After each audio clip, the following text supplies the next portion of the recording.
হাসরের মাঠে প্রত্যেকটি মানুষকে আল্লাহ পাক একটি প্রশ্ন করবে।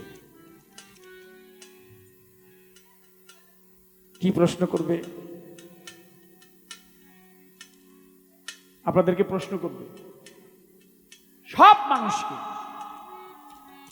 একটি প্রশ্নের জবাব দেওয়া হয়ে যাবে, আরো 5টি প্রশ্ন করতে জানার প্রয়োজন আছে। আজকে যদি আমাদের আবুল সরকার সাহেবের কাছ থেকে জেনে নিতে পারেন, ওখানে গিয়ে জবাব দিতে পারবেন। আজকে জবাব না জানলে ওখানে গেলেও জবাব দিতে পারবেন না। এই তো জানার দরকার আছে না নাই? আল্লাহ পাক কি প্রশ্ন করবে?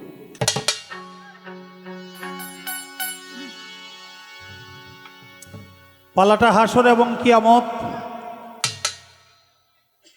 বাংলাদেশের সুনামধন্য গায়ক, দেশে এবং দেশের বাহিরেও যার অনেক সুনাম খ্যাতি, যার তুলনা সে নিজেই নাম তার কাজল দেওয়ান, তাকে কিয়ামতের ভূমিকায় আমি প্রশ্ন করেছিলাম, আল্লাহ এত সুন্দর করে পৃথিবী বানাইলো, আবার ভাঙবো কেন? আচ্ছা, পৃথিবীটা ধ্বংস করলে আল্লাহর লাভটা কি? ধ্বংস যদি না করতো তাহলে আল্লাহর ক্ষতিটা ছিল কি? জবাব দিছে, আলহামদুলিল্লাহ, আমার এখানে কোনো কথা নাই, না থাকলেও যে কথা ভিতর থেকে পেঁচায় পেঁচায় আসে। কয় জানেন, এই মানব জাতিকে বানানোর আগেও আল্লাহ তাআলা আরো 4টা জাতি বানাইছিল, হারিস, মারিস, অসুর, সিংহ। এগো আল্লাহ ধ্বংস করছে। হ্যাঁ, তা তো করছেই। আল্লাহ পাঠাইলো কেন?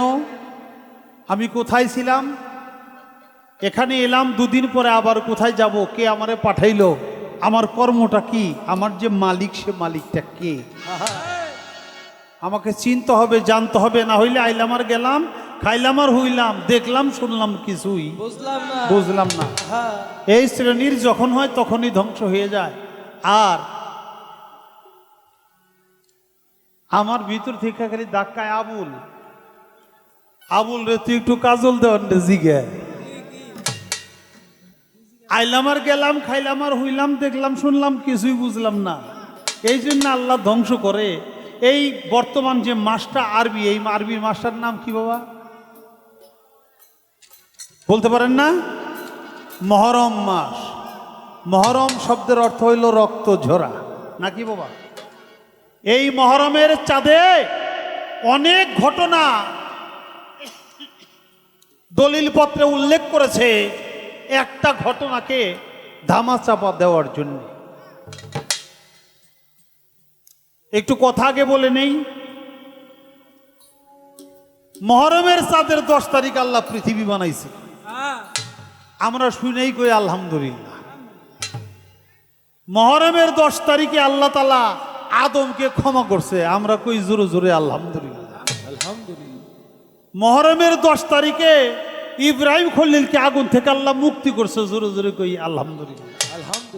এই মহরমের 10 তারিখে ইসমাইল জাবিউল্লাহকে কুরবানি করেছিল, আল্লাহ তাআলা বেহেশত থেকে দুম্বা পাঠাইয়া কুরবানি করে দিছে, আমরা জোরে জোরে কই আলহামদুলিল্লাহ। মানে মহরমের 10 তারিখে ঘটনার কোনো শেষ নাই। এর মূল কারণ কি? 100টা ঘটনা তৈরি করা হয়েছে এই কারণে, যেমন এই মহরমের 10 তারিখে ইমাম হোসেন আলাইহিস সালাম 72 জন নবী পরিবার নিয়া, শিশু নারী সহ 72 জন নবী পরিবার লইয়া এই মহরমের 10 তারিখে কারবালার প্রান্তরে নির্মমভাবে ইয়াজিদ তাকে তার সৈন্যবাহিনী দিয়া হত্যা করেছিল, নাকি? এই ঘটনাটা যেন ধামাচাপা পড়ে, আমরা জানি এটা পইরা পইরা শিখি। আরে মহরমের যে এত মর্যাদা, এই মর্যাদা এমনি এমনিই না, অনেক কিছু হয়েছে। আদম মুক্তি পাইছে, পৃথিবী বানাইছে এই মহরমের চাঁদে।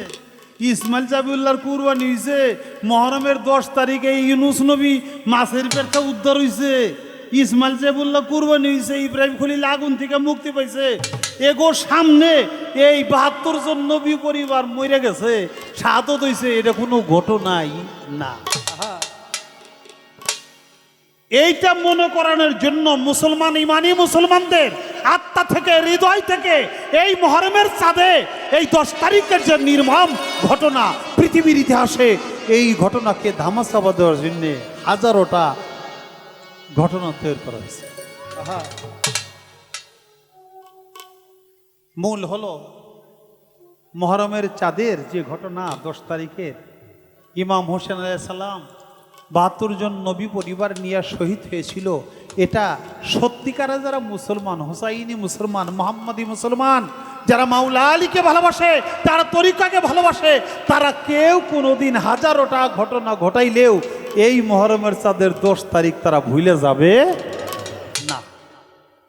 এই জন্যে সারা পৃথিবীতেই যেখানে মুসলমান আছে সেখানেই হাই হোসেন, হাই হোসেন, হাই হোসেন, হাই ইমাম, হাই ইমাম তারা মাতম করতে থাকে নাকি বাবা? তো আমি এই কথাগুলি বলার কারণ হইল এইটা, পৃথিবীতে আমরা ভালো কাজ করি না, আমাদেরকে আল্লাহ ধ্বংস করে দিব। ডাইন পাশটা একটু চাইবে যান, চাইবে যান, পিছনের দিকে চেপে যান, পিছনের দিকে চেপে যান, পিছনের দিকে চেপে যান।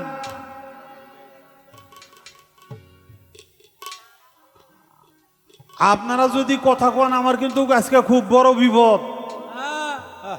গান গাইয়ে তারপরে যন্ত্রপাতি থামাইয়া কয় এই যে সরকার, এই যে এইরকম নীরবতা চাই। আপনার গানে যদি এরকম নীরবতা থাকে তাহলে আমি আপনার নাম্বার দিব। মাস্টার রে, ওরে আমার মাস্টার রে, মাস্টারই তো নাম্বার দেয় নাকি? ছাত্র তো নাম্বার দিতে পারে না, তাইলে আমার সে স্যার না? স্যার রে, এই যে আমারে যে মানুষের কথা কইতেছে এটা তো আমি ওই রকম রাখতে পারলাম না, আমি পাবো কি? আমার কোনো নাম্বার আছে? তবে শেষ কালে এটা কথা কইয়া যাইব, ওটা বাকি রইছে।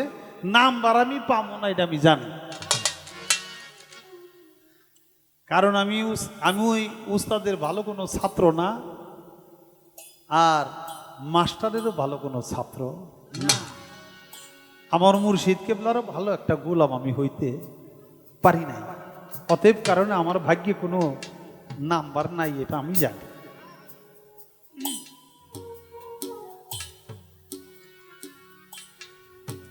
যে ঘটনাটা তুলছিলাম, যদি আমি ভালো কর্ম করি, আল্লাহকে চিনি জানি, আল্লাহ যে উদ্দেশ্য আমাকে পাঠাইছে সেই উদ্দেশ্য যদি আমি হাসিল করি, তাহলে তো ধ্বংস হওয়ার কথা না নাকি? আমি সেরকম চলি না। আমরা পৃথিবীর মানুষ কলুষিত হয়ে যাচ্ছি, আমাদের ইমান নষ্ট হয়ে যাচ্ছে। এই জন্যে পৃথিবী ইমান শূন্য হয়ে গেলে তখন ধ্বংস করে দিবে। আমি জবাব মাইনা নিছি। মাইনা নেওয়ার পরে আমার একখান কথা হইল, ইমাম হোসেন আলাইহিস সালাম তাকে যখন নির্মমভাবে হত্যা করা হয়, শিশুদেরকেও ক্ষমা করা হয় না, নারীদেরকেও ক্ষমা করা হয় না। তারা 72 জন নবী পরিবার সেদিন শহীদ হয়েছিল।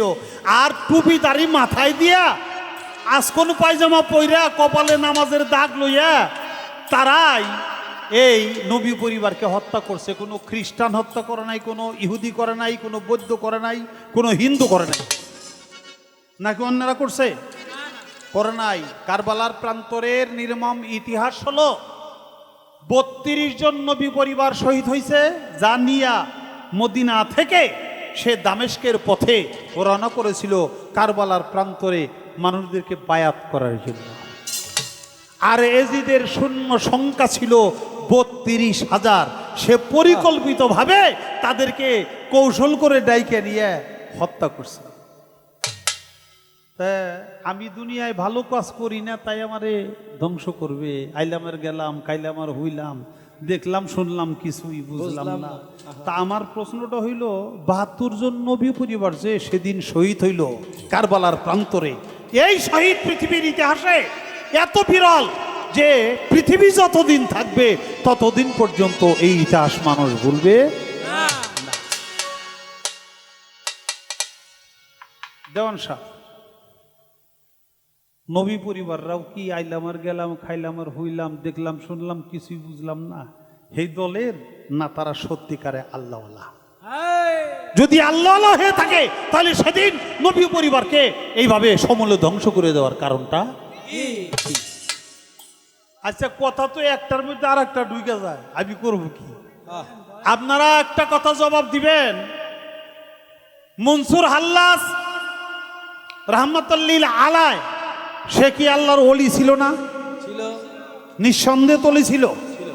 তো যদি নিঃসন্দেহ ওলি থাকে, সে আবাদত করতে করতে করতে করতে ফানাফিল্লা বাকাবিল্লার স্তরে যখন গেছে, হুশদারে দম নেগাবারে কদম সবরদের তন খেলেন্দারঞ্জমান মোরাকাবা মুশাহেদা মুবাশশিকা মুআয়না ফানাফি শায়েখ ফানাফির রসুল ফানাফিল্লা, অতঃপর বাকাবিল্লা।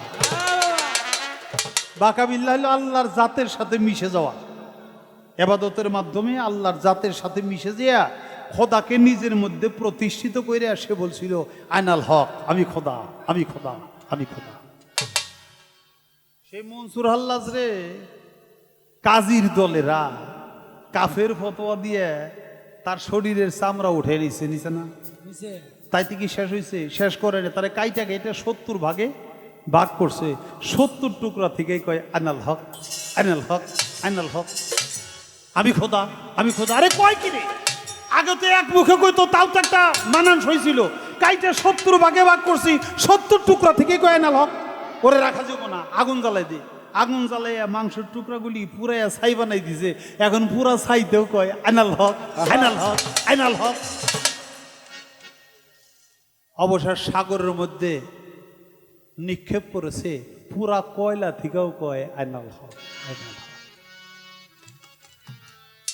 সে জাতে খোদারা হয়ে গেল, খোদার জাতের সাথে মিশে গেল। মনসুর হাল্লাস তারে কাইটা কাইটা টুকরা কইয়া তারপরে আগুন দেয়া পুরাইয়া ছাই বানাইয়া দিল। তারে যে ধ্বংসটা করলো, সে তো খোদা, জাতে খোদা হয়ে গেছিল। তাকে ধ্বংস করার কারণটা কি? আমি প্রশ্ন দুইটা আগে করে দিলাম। তারপরে আমাকে প্রশ্ন করছে আল্লাহ তাআলা, একটা প্রশ্ন করবে হাসরের মাঠে সমস্ত বান্দাদেরকে উদ্দেশ্য করে। সেই প্রশ্নটা কি, জবাবটা কি? তারপর আরো 5টা প্রশ্ন করবে, সেই 5টা প্রশ্ন কি, জবাবটা কি? আমি একটা গান করব, এ নিয়ে একটা গান লেখা আছে আমার, সে গানের মধ্যেই জবাবটা হয়ে যাবে, যদি আপনারা মেহরবানি করে শোনেন।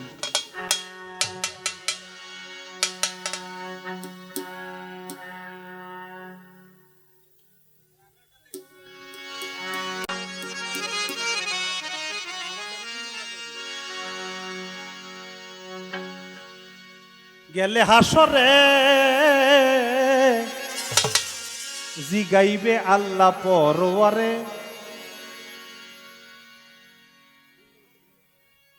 হিন্দু মুসলিম বৌদ্ধ খ্রিস্টান নারী পুরুষ সবাই রে, হিন্দু মুসলিম বৌদ্ধ খ্রিস্টান নারী পুরুষ সবাই রে, হিন্দু মুসলিম বৌদ্ধ খ্রিস্টান নারী পুরুষ সবাই রে, জিগাইবে আল্লাহ পরওয়ারে।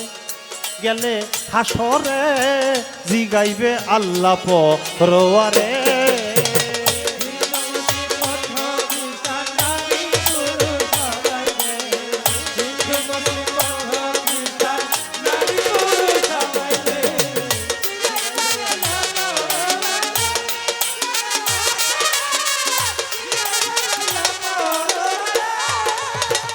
দিয়েছিলাম জীবন যৌবন, তা দিয়ে করেছ কি? কোন পথেতে ব্যয় করেছ তোমার সাধের জীবনটি? দিয়েছিলাম জীবন যৌবন, তা দিয়ে করেছ কি? কোন পথেতে ব্যয় করেছ তোমার সাধের জীবন? দিয়েছিলাম জীবন যৌবন, তা দিয়ে করেছ কি? কোন পথে তা ব্যয় করেছ তোমার সাধের জীবনটি? নাকি জীবন করলাম মাটি ঢং করে রং বাজারে? নাকি জীবন করছো ঢং করে রং বাজারে? নাকি জীবন করছো মাটি ঢং করে রং বাজারে? জিগাইবে আল্লাহ পরওয়ারে। গেলে হাসরে জিগাইবে আল্লাহ পরওয়ারে।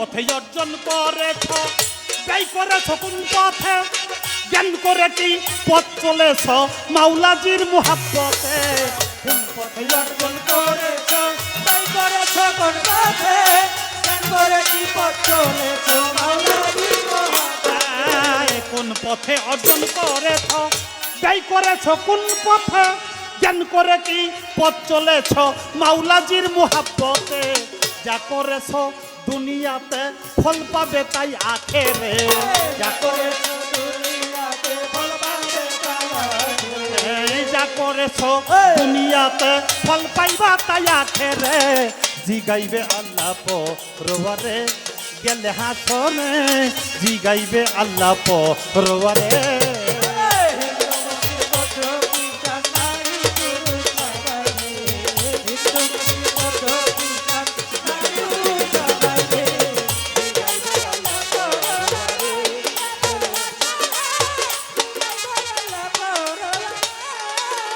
যার হাতে নিরাপদ জগৎ ধনী গরিব সব জনা নিজে ঠকেও পায় আনন্দ অন্যের যে ঠকায় না যার হাতে নিরাপদ নিজে ঠকে পায় আনন্দ অন্যের ঠকা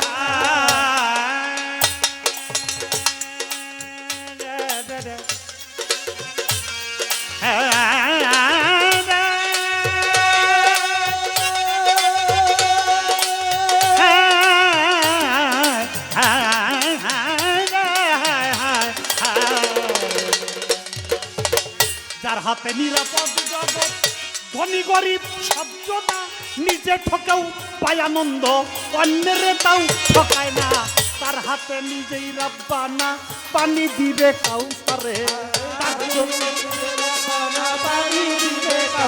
বাবা তার জন্য নিজেই রাব্বানা পানি দিবে কাউসারে জিগাইবে আল্লাহ পরবারে গেলে হাসরে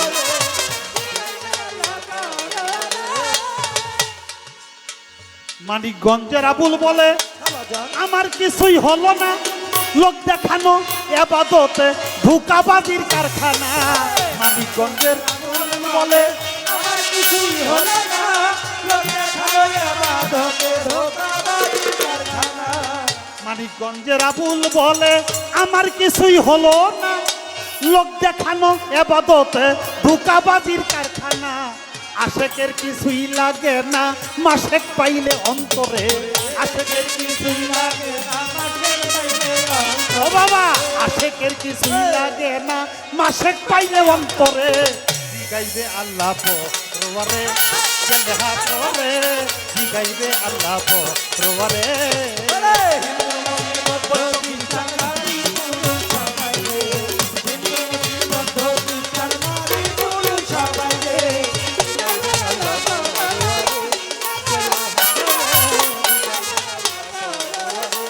বাবা আল্লাহ যদি মুসলমানদের ডাক দিয়া কয় সামনে দুর্গা পূজাটা করছিলি তাইলে মুসলমান কইব আমার ধর্মে তো পূজাই নাই আমি করব কি অনুরূপ যদি কোন হিন্দু ভাই দাদারে জিজ্ঞাসা করে আসরের নামাজ কি তুই পড়ছিলি না কাজা করছিলি হে কইব আমার ধর্মে তো নামাজই নেই আমি করব কি নাকি বাবা হিন্দু মুসলমান বৌদ্ধ খ্রিস্টান নর নারী সব উপস্থিত হবে পৃথিবীতে 4,500 ধর্ম সমস্ত ধর্মাবলম্বী লোকেরা উপস্থিত থাকবে আল্লাহ জিজ্ঞাসা করবে সমস্ত বান্দাদেরকে উদ্দেশ্য করে জবাব দিতে কোনো ধর্মের পক্ষ থেকেই কোনো অসুবিধা হবে না এই প্রশ্ন কি সর্বপ্রথম আল্লাহ তাআলা একটা প্রশ্ন করবে হে আমার বান্দা বান্দিরা তোমরা আমার একটা কথার জবাব করো তোমরা কি দোষী না নির্দোষী দেখেন তোমরা কি দোষী না নির্দোষী এক শ্রেণীর লোকেরা বলবে আল্লাহ রোজা করছি, পূজা করছি, আবাদত করছি, ধর্ম করতে কোনোটাই কম করিনি আল্লাহ। আজকে তুমি জিজ্ঞাসা করো আমরা দোষী না নির্দোষী? আমরা কেন দোষী হব? আমরা তো তোমার কথা মানছি। আল্লাহ বলবে তোমরা যারা দোষী না নির্দোষী তোমরা একটা সাইড হও, একটা সাইড হবে তারা। আল্লাহ বলবে যে তোমরা যারা এখন পর্যন্ত কোনো জবাব দিলে না তারা জবাব করবে না। তারা বলবে আল্লাহ আমরা গুনাহগার, আমরা অপরাধী, নামাজ পড়ি, রোজা করি, হজ করি, জাকাত করি, পূজা করি, মা বাবার সেবা করি, দান খয়রাত করি, কোনটা তুমি গ্রহণ করেছো এটা আমরা জানি না। তুমি যা চাইছো আমাদের দ্বারা সেটা হয় নাই, আমরা দোষী, তোমার বিচারে যা হয় তুমি গাফুরুর রহিম। তুমি তো গাফুরুর রহিম, তুমি ক্ষমাকারী, পাহাড় পরিমাণ গুনাহ ক্ষমা করতে পারো। আর তুমি দয়াল, তুমি আমাদের উপরে দয়াও করতে পারো। অতএব আমরা দোষী, তোমার বিচারে যা হয় তুমি তাই করবে। তুমি তো আজকে বিচার দিবসের মালিক, মালিকিয়াও মিদ্দিন। আল্লাহ বলবে তোমরা যারা দোষী স্বীকার করেছো, নিজেদেরকে দোষী মনে করেছো, আমার জান্নাতের দরজাটা খোলা আছে, তোমরা অনায়াসে তোমরা জান্নাতের ভিতরে প্রবেশ করো, তোমরা আমার জান্নাতি মেহমান হয়ে গেছো। সুবহানাল্লাহ। যারা দোষী স্বীকার করেছো তারা আমার জান্নাতি মেহমান, চলে যাও।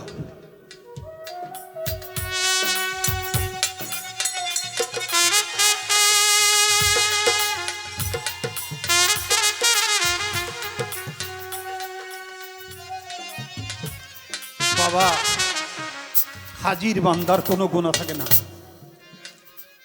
হাজির বান্দার কোনো দোষ থাকে না। আপনি কোর্টে যদি হাজিরা দিতে না যান আপনার সময় মতো, ডেট মতো, আপনার জামিন ক্যান্সেল হয়ে যাবে, যাবে না?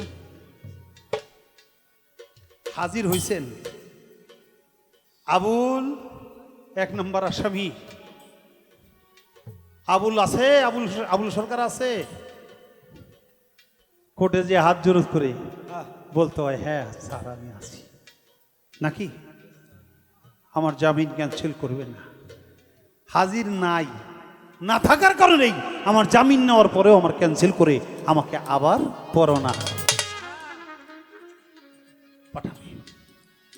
তেমনি আল্লাহর দরবারে যারা গুনাহগার, নিজেকে গুনাহগার বলে স্বীকার করবে, আল্লাহ বলবে আমার জান্নাতের দরজা খোলা, বিনে বিচারে তোমরা জান্নাতের মেহমান হয়ে যাও, জান্নাতে চলে যাবে। আর যারা নাকি নিজেরা ইবাদত বন্দেগী করছে, এর অহংকারটা করছে যে আমরা তো ইবাদত করছি, আমরা দোষী হব কেন, তারা বলবে আল্লাহ এটা তোমার কেমন বিচার? যারা নিজে বলতেছে নিজে মুখে আমরা দোষী, হ্যাঁ গো তুমি জান্নাতে পাঠাও, আমরা ইবাদত বন্দেগী করছি, আমাকে তুমি জান্নাতে যাইতে কও না। এই উত্তপ্ত বালুর চর, বালুর মাঠ, হাসরের মাঠ তো বালুর মাঠ, আর মাথার সোহাত উপরে সূর্য টকবক করে আমাদের মাথার মগজগুলো ফুটতেছে, আর তুমি আমাদেরকে জান্নাতে যাইতে না কইয়ে হ্যাঁ গো জান্নাতে যেতে কইলে ঠিক আছে আল্লাহ, তুমি আবার জিজ্ঞাসা করো, আমরা দোষী স্বীকার করো, আমরা তাও আমরা এখানে থাকতে চাই না, আমাকে জান্নাত দাও। আল্লাহ কইব ঠিক আছে, তোমাদেরকে আমি প্রশ্ন করব থেকে একটা না, আগে একটা প্রশ্নের জবাব যারা দিছে তারা জান্নাতি হয়ে গেছে, এবার তোমাদেরকে 5টা প্রশ্ন করব, যারা জবাব দিতে পারবে তারা জান্নাতি হয়ে যাবে, আর যারা জবাব দিতে পারবে না তাদের জন্য আমার জাহান্নাম ভরে দিবে। একটা জায়গায় এখন 5টা প্রশ্ন। 5টা প্রশ্ন কি? আল্লাহ বলবে হে আমার বান্দা বান্দিরা, আমি তোমাদেরকে একটা জীবন দিয়েছিলাম, সেই জীবনটা তোমরা কোন পথে পরিচালনা করেছো? সৎ পথে না অসৎ পথে? শত চেষ্টা করলে ও অসৎ পথে চইলে সৎ পথের কথা বলা যাবে না, বলতে পারবো না, চুপ হয়ে যাবে। আল্লাহ বলবে দ্বিতীয় প্রশ্ন, হে আমার বান্দা বান্দিরা, তোমাদের প্রত্যেকের জীবন একটা যৌবন দিছিলাম, সেই যৌবনটা তোমরা কোন পথে ব্যয় করছো? হালাল পথে না হারাম পথে ব্যয় করো? জবাব দেওয়া যাবে না। তৃতীয় প্রশ্ন করবে, হে আমার বান্দা বান্দীরা, প্রত্যেকের যৌবনে আমি অর্থ উপার্জনের একটা উৎসাহ তোমাদের ভিতরে দিয়েছিলাম। তোমরা যে অর্থগুলি উপার্জন করেছো সেটা কি হালাল পথে করেছো না হারাম পথে করেছো?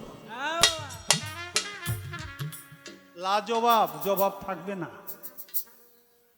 চতুর্থ প্রশ্ন করবে আল্লাহ, হে আমার বান্দা বান্দীরা, এই অর্থ ব্যয় করার স্বাধীনতা আমি তোমাদের প্রত্যেককে দিয়েছিলাম। তোমরা বলো তো, সেই অর্থগুলো সৎ পথে ব্যয় করছো না অসৎ পথে ব্যয় করছো? কিরে বাবা, আমি টাকা দিয়ে দেশের দশের সেবাও করতে পারি, মা বাবার সেবা করতে পারি, পীর মুর্শিদের ওলি আল্লাহর ভজন করতে পারি, আবার টাকা দিয়ে মদ জুয়া খাই আমি ওগুলোও নষ্ট করতে পারি। তাই বলবে কোন পথে এই তোমার অর্থ ব্যয় করেছো, সৎ পথে না অসৎ পথে? জবাব থাকবে না। পরিশেষে 5 নম্বরের প্রশ্ন করবে, হে মানুষেরা, তোমাদের প্রত্যেককে একটা ব্রেন জ্ঞান দিয়েছিলাম, সেই জ্ঞানকে তোমরা কোন পথে পরিচালনা করেছো? সৎ পথে কাটাইছো না অসৎ পথে কাটাইছো? জবাব থাকবে না। আর এই জন্য আল্লাহ তাআলার বিচারের ব্যবস্থা সেদিন হয়ে যাবে। আমরা পার পাবো না, আল্লাহ তাআলা যে পর্যন্ত আমাদেরকে পার না করে। বাজান, হক হলো 2 প্রকার, মনে রাখবেন। একটা হলো বান্দাই হক, আর একটার নাম হলো খোদাই হক, স্রষ্টার হক। আল্লাহর হক কি? নামাজ পড়বেন, রোজা করবেন, হজ করবেন, যাকাত দিবেন, দান খয়রাত করবেন,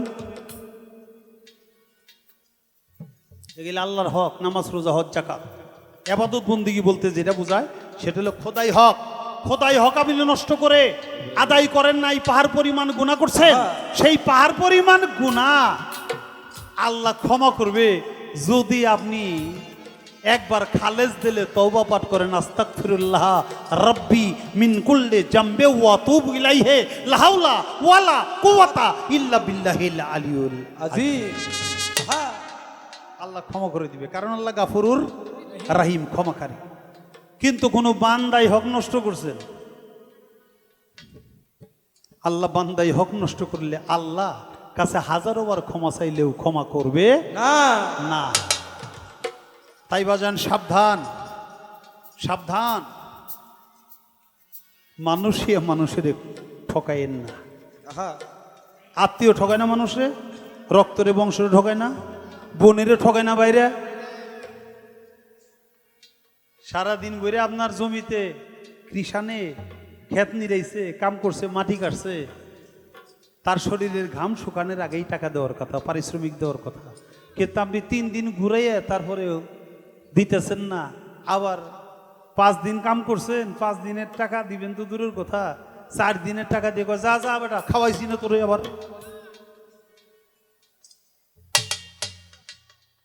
কিরে বাবা, আছেন এরকম লোক? আছে। এটা হলো বান্দাই হক।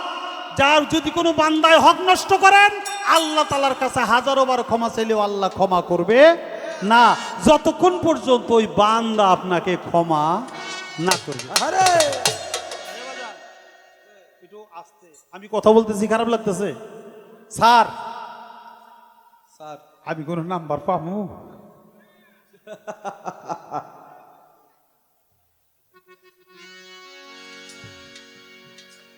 বিষয়টা হলো কি বাবা, ওই যে চীনাবাদাম খাই না, তোর বাদাম ভালো না মন্দ রে? দেখি তো, খাইতেছি। তোর বুট কি নরম না গরম? দূরে মুখে দিয়ে খাইলাম, ভালো না, যা আমার খাওয়া হইলো, এটা নিলাম না। এলে একটা বাটপারি। আর একটা হইলো বাদাম কিনছেন 10 টাকার, তার 3 টাকার ফাউই খেয়ে ফেলেছে। খায় না এরকম? শুধু হ্যাঁ খায় না, আবার বাদাম যে কিনবেন ওর যে মাইফে দেয়, মাপার মধ্যে আবার হ্যাও কম দিয়ে দেও। তাইলে যে খাইলেন হ্যাও ঠকাইলেন, যে বেচলো হ্যাও ঠকাইল। কারো মাপ আছে? কারো মাপ নাই। আল্লাহর একজন অলির কথা মনে হয়েছে, আউলিয়াদের সর্দার হযরত বু আলী কলন্দর রহমতুল্লাহ আলাইহি। সাবু আলী কলন্দার।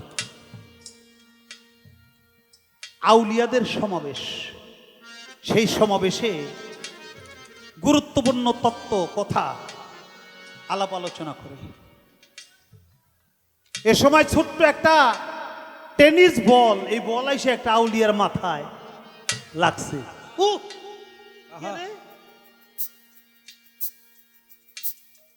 দেখে বাচ্চাটা দৌড়ে এসে আজকে আমার বলটা দেন, আমার বলটা দেন। যার মাথায় লাগছে সে বলে, এত বড় বেয়াদব ছেলে, যেখানে আউলিয়াদের সমাবেশ হয় আউলিয়ার মাথায় বল লাগাস, বেটা বেয়াদব। এই তোর বাবার নাম কি? ব্যথা যে পায় তার তুই রাগ হয় নাকি বাবা?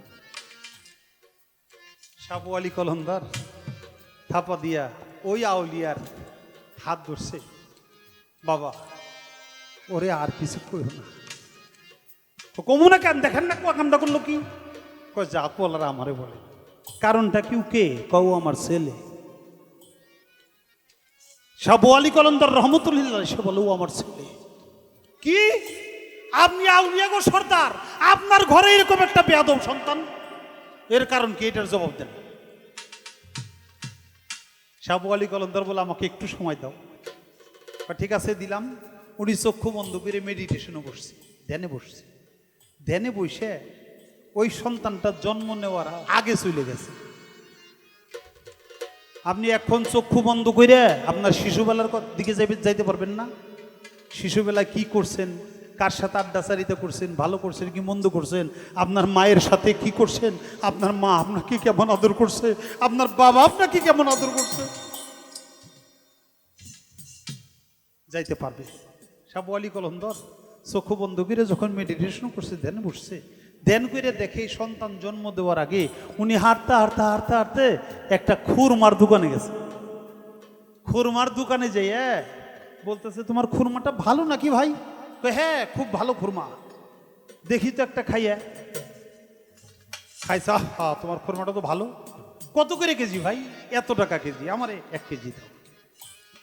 1 কেজি দিছে, 1 কেজির দামও সে পরিপূর্ণ দিয়ে দিছে, কিন্তু একটা যে খাইছে এটার দাম সে পরিশোধ করে নাই। অনেক বড় লোকের, অনেক নামী লোকের, দামি লোকের ছোট্ট একটা ভুল অনেক বড় ভুল নাকি? আপনাদের মনে থাকার কথা, কোন এক মন্ত্রী বলছিল এক সময় আল্লাহর মাল আল্লাহ লয়ে গেছে, বলছিল না? তার জন্য তার দল থেকে বহিষ্কার করা হয়েছিল, তার মন্ত্রিত্ব চলে গেছিল, মনে আছে বাংলার মাটিতে? আল্লাহর মান আল্লাহ নিচে, কথাটা কিন্তু সত্য, সত্য কথাই কইছে। কিন্তু সে যে স্বরাষ্ট্রমন্ত্রী, মন্ত্রী জায়গায় থেকে এই কথাটা বলা চলবে না। আল্লাহর মাল আল্লাহ লয়ে গেছে, তুই মন্ত্রী কি করছাস? মানুষ খেপে গেল, অবশেষ তার মন্ত্রীগিরি। আরো অনেক ইতিহাস আছে। তাই যে ব্যক্তি যত বড় মাপের, তার কথাটাও এরকম মাইপে বলতে হয়, তার যেন ভুল না হয়। আপনি আউলিয়াদের সর্দার, আপনার ঘরে এরকম একটা বেয়াদব সন্তান হইল কেন? জবাবটা দেন। এখন ধ্যান করে চাই দেখে খুরমা তো 1 কেজি কিনে আনছে টাকা দিয়ে, কিন্তু কিনার আগে, মাপার আগে যে একটা খাইছে ওইটার দাম সে পরিশোধ করে নাই। এটা তার জন্য বৈধ না। ওই অবৈধ খেজুরটা থেকে তার শরীরে অবৈধ রক্ত হয়েছে, অবৈধ রক্ত থেকে অবৈধ নির্যাস, অবৈধ নির্যাস থেকে অবৈধ শুক্রাণু, অবৈধ শুক্রাণু থেকে এই বেয়াদব সন্তানটা জন্ম হয়েছে। বলল, আমার ছেলেটার কোনো দোষ নাই বাবা, আমি নিজেই এত বড় একটা ভুল করছিলাম, সেই ভুলের খেসারত এটা, যা অপমান করতে হয় আমাকে করো, শিশুটাকে করে না, ওর কোনো দোষ নেই। বাজা বান্দাই হক যেন কারো নষ্ট না হয়। যার হাতে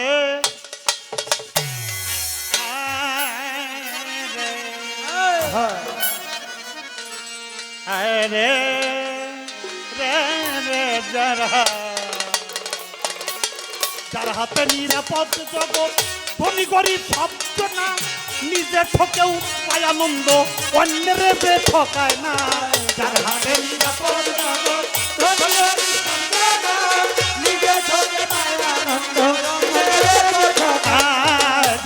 আছে নিরাপদ জগৎ, ধনী গরিব সব জনা, নিজে ঠকেও পায় আনন্দ, অন্যের যে ঠকায় না, তার জন্য নিজেই রাব্বানা পানি দিবে কাউসারে, তার জন্য নিজেই রাব্বানা পানি দিবে কাউসারে। আরে তার জন্য নিজেই রাব্বানা পানি দিবে কাউসারে, জিগাইবে আল্লাহ পরওয়ারে গেলে হাসরে, জিগাইবে আল্লাহ পরওয়ারে।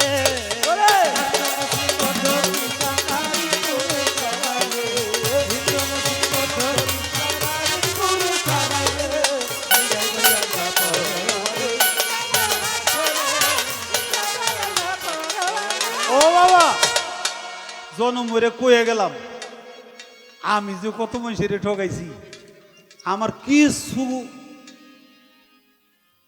বিচার আনন্দ লাগবো না। যেই মানুষগুলির কষ্ট দিয়ে গেলাম, এই মানুষগুলি যদি খালি আল্লাহর কাছে বিচার চায়, আমি আবুলের কোনো ক্ষমা নাই। গান গাই মানুষ ভালোবাসে, টাকা দিয়ে বায়না করে আনে,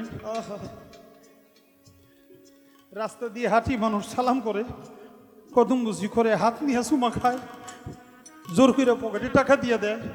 এই ভালোবাসায় যে মূল্যটা, সেই মূল্যটা আমি দিতে পারলাম না। শুধু যদি আল্লাহর কাছে বলে, আল্লাহ এত ভালোবাসছিলাম আবুল রে, সে আবুল এই ভালোবাসার মর্যাদাটা দেয় নাই, আমার কোন অস্তিত্ব থাকবে না। মানিকগঞ্জের আবুল বলে, আমার কিছুই হলো না, হলো না, হলো না, হলো না, হলো না।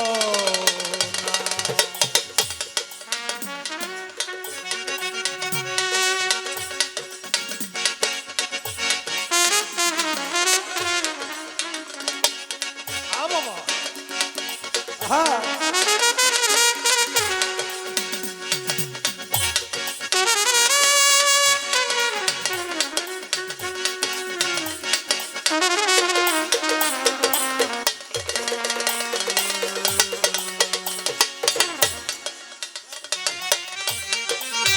হারমোনিয়ামটা বাড়াও।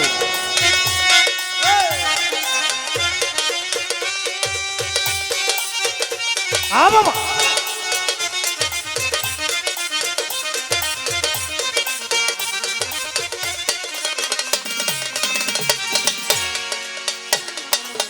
মানিকগঞ্জের আবুল বলে, আমার কিছুই হলো না, লোক দেখানো এবাদতে ধোঁকাবাজির কারখানা।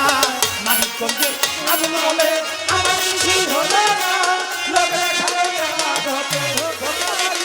হ্যাঁ, মানিকগঞ্জের আবুল বলে, আমার কিছুই হলো না, লোক দেখানো এবাদতে ধোঁকাবাজির কারখানা। আশেকের কিছুই লাগে না, মাসে পাইলে অন্তরে, আরে আশেকের কিছুই লাগে না, পাগলিমা পাইলে অন্তরে, জিজ্ঞাস করবে তোমারে গেলে হাতরে, জিগাইবে আল্লাহ পরওয়ারে।